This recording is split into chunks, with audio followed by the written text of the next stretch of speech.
It's me again, El Tico, all the way from Costa Rica, pura vida.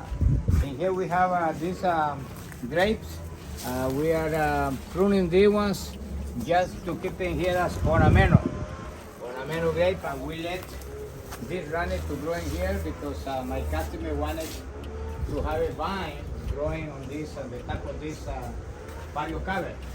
So we select a runner, and we that you can do that in your house, collect some runners and bring it up, and then now we can see we have the grape growing on the top of this patio cover, and the idea is to let this one grow, so in summertime when it's very hot we will have a nice umbrella, a green umbrella.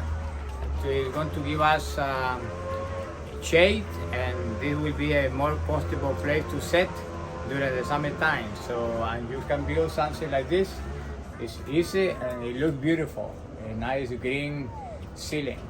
I'm going to bring a ladder, and once it goes coming down, I'm going to push it in between the wood, and then make it to grow on the top of the wood.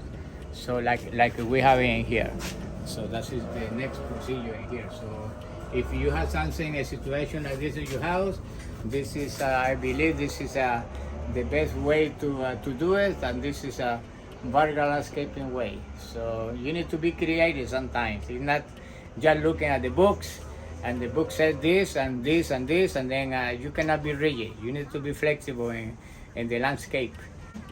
I believe this is the nice way to do it, and good luck in your project, in your home. See you the next time. Just put it there, you like me, and subscribe. I will appreciate that. El Tico, all the way from Costa Rica. Pura vida.